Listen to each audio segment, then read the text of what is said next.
Yo tout le monde, j'espère que vous allez bien. Aujourd'hui, on va parler d'un nouveau film sorti sur Amazon Prime, A Working Man, ou La parole d'un homme en québécois. C'est un film américain réalisé par David Ayer et coécrit par ni plus ni moins que Sylvester Stallone, avec comme acteur principal Jason Statham.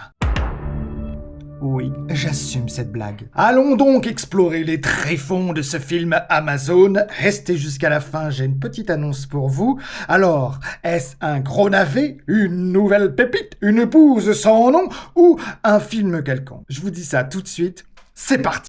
Hier soir j'ai regardé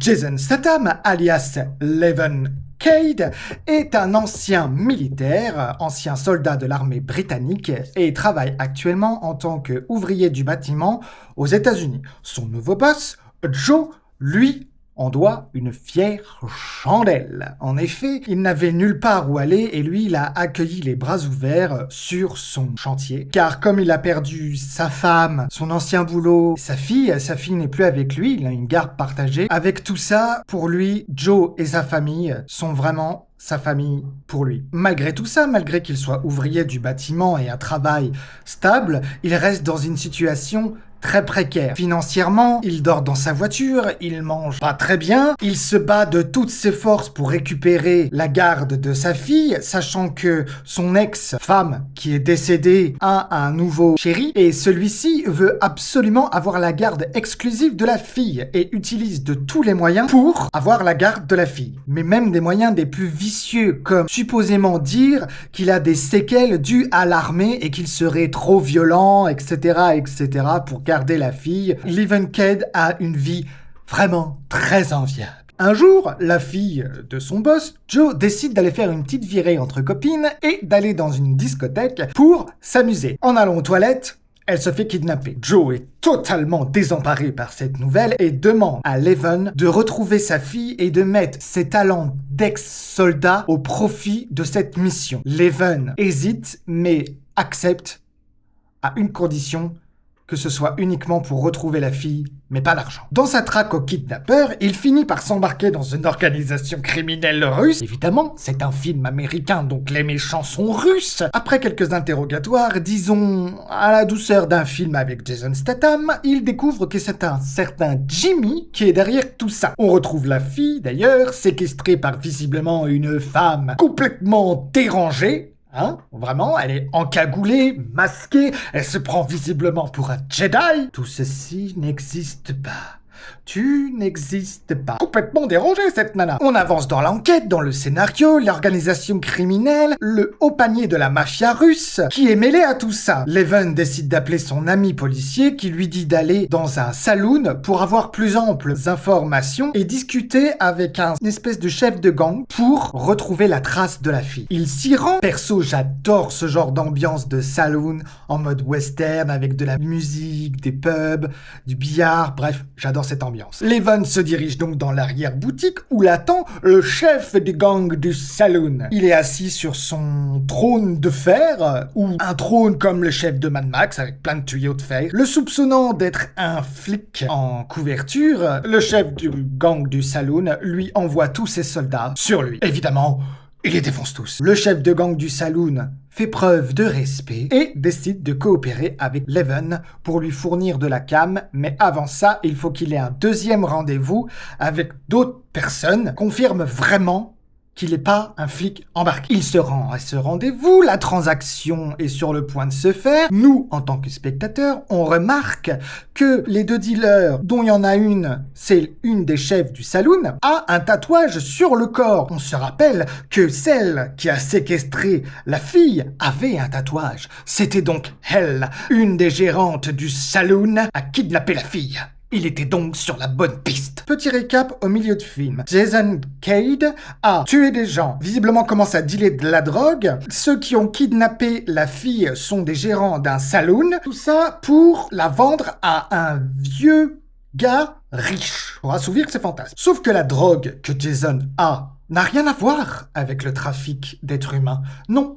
Là, par contre, ce sont la mafia russe. Et eux, ils ne jouent pas du tout dans la même catégorie que les petits dealers. Pour continuer son infiltration et continuer son interrogatoire, il a un autre rendez-vous avec celui qui contrôle toute l'organisation de ce kidnapping deal drogue. Il y va à ce rendez-vous, il y a le chef du gang du saloon et visiblement celui qui dirige tout ça.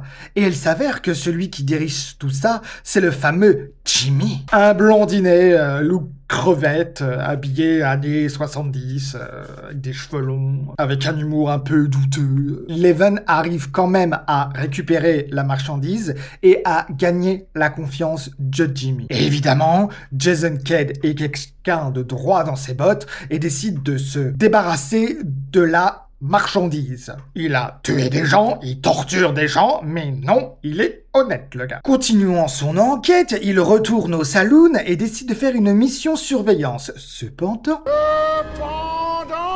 la chef du saloon, qui regarde les caméras, sait qu'il est là. Elle envoie donc ses hommes et décide de le traquer, car pour eux, c'est sûr, c'est une taupe. Leven, dans la panique, décide de s'enfuir. Ils vont dans la forêt, il se fait traquer par tout le monde et se fait stopper dans son élan par des policiers. Il demande de l'aide. Malheureusement, les policiers sont avec eux.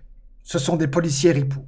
Donc, ils le remettent. Pas de bol. Leven se retrouve dans une camionnette avec deux hommes qu'on va appeler Véronique et Davina. Regardez le film, vous comprendrez pourquoi. Disons que leurs tenues sont très 70s, on va dire. Les deux hommes veulent attacher Leven pour le maîtriser, seulement ils se font éclater. Par éclater, entendez par là qu'ils se font tuer. Il sort donc victorieux de cet affrontement et pousse la camionnette dans la rivière. Visiblement, c'est une rivière très profonde. Dans le même temps, on apprend que les deux hommes en question qui vient de buter, c'étaient les fils du chef de la mafia russe. Donc il est pas content, le monsieur. Dans ce même laps de temps, on apprend que Jimmy, aussi en faisant du trafic de drogue, fait du trafic d'êtres humains. J'ai spoilé un peu avant, mais c'est maintenant qu'on l'apprend. Évidemment, en ayant tué des membres de la mafia, Leven attire l'attention de la mafia russe et une enquête est faite sur lui. Et il découvre sa véritable identité. Sa famille est donc en danger. Mais ça, Leven ne le sait pas encore. Il reçoit un coup de téléphone de l'école de sa fille, lui disant que personne n'est venu chercher sa fille. Il comprend tout de suite qu'il est dans de beaux draps. Il part récupérer sa fille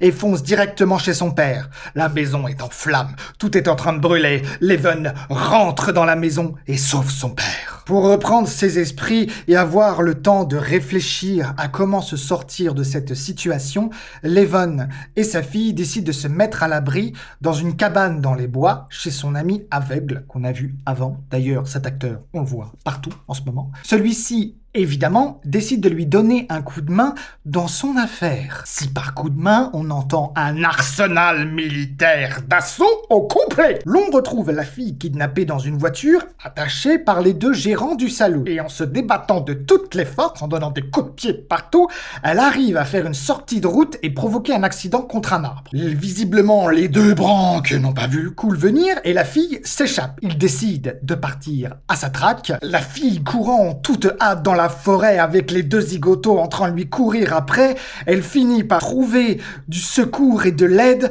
en tombant sur des policiers. Malheureusement, ce sont les policiers ripoux, pas de bol. À ce moment-là, l'homme riche qui veut cette fille demande de la voir. On la voit, il est content, il la veut, tout de suite, maintenant, pour 1 million. Ok. Leven, de son côté, part retrouver Jimmy et lui péter la gueule dans son antre. On assiste alors à une entrée digne des Assassin's Creed, glissant doucement vers Splinter Cell jusqu'à arriver devant Jimmy, qui lui tire dans la main. Mais visiblement, il lui fait un énorme trou dans la main. Ça doit pas faire si mal que ça, parce que Jimmy, ça lui en touche une sans bouger d'eau. Jimmy va donc avec Leven pour l'emmener auprès de la fille. En arrivant sur place, Jimmy lui explique comment il fait pour attraper les filles, qu'est-ce qu'il en fait et combien ça lui rapporte. Pour le remercier de toutes ces informations, Leven décide de le tuer. Leven part donc à l'assaut de l'espèce de ferme où est séquestrée la jeune fille et le vieil homme riche. Il avance dans les bois tel un assassin. Cependant, Le gang du saloon arrive pour prêter main forte. Les deux gérants du saloon, qu'on va appeler Jesse et James, sont en train de prendre la fille pour l'attacher et la livrer à l'homme riche et répugnant. Ça me rappelle un petit peu Hostel.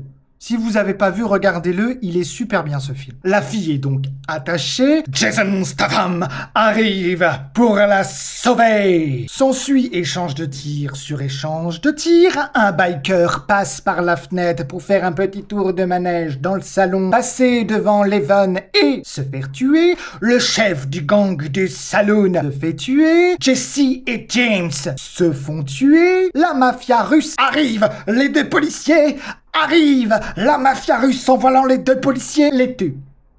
Leven décide de mener le dernier combat pour combattre la mafia russe. Il tue l'homme de gage, il prend la fille, prend une moto et s'en va sous les yeux du chef de la mafia, visiblement très énervé. Il passe un coup de fil, on apprend qu'il fait partie d'une confrérie. La confrérie lui fait comprendre qu'il doit oublier toute cette histoire, sinon c'est lui qu'on fera oublier. Fin du film. Tous ceux qui ont dit que c'était un John Wick, mais à quelle heure en fait? On est plus proche d'un Tekken sauce Expendable, il y a une vague ressemblance avec la confrérie, mais on en est très très loin. Point positif, un bon film d'action, sans prise de tête, un bon scénario, un bon rythme, bonne scène d'action, pas de lenteur, un petit peu de sentiment, juste ce qu'il faut, c'était bien. Point négatif, un peu trop cliché, les méchants russes, de la drogue, un ancien soldat des Marines ou autre qui est dans la déchéance avec sa fille. Il n'y a rien d'innovant dans ce sens-là, juste ça a été remis au goût du jour. Merci à tous d'avoir regardé cette vidéo. Je vous invite à liker, partager, commenter. Dites-moi en commentaire ce que vous avez pensé du film, si ça a été un gros navet, un gros nanar, un film d'action quelconque ou une révolution du cinéma. Voici l'annonce que je devais vous faire. Je suis également sur Twitch. N'hésitez pas à me rejoindre pour qu'on discute de tout et de rien. Généralement, je suis en train de jouer à World of Warcraft. En ce moment, je joue à ça. Mais je peux jouer à d'autres jeux, il n'y a pas de souci. J'aimerais beaucoup discuter avec vous. Ça me ferait vraiment plaisir de discuter avec vous. Je vous dis à plus tard pour une prochaine vidéo. Ciao! Hier soir j'ai regardé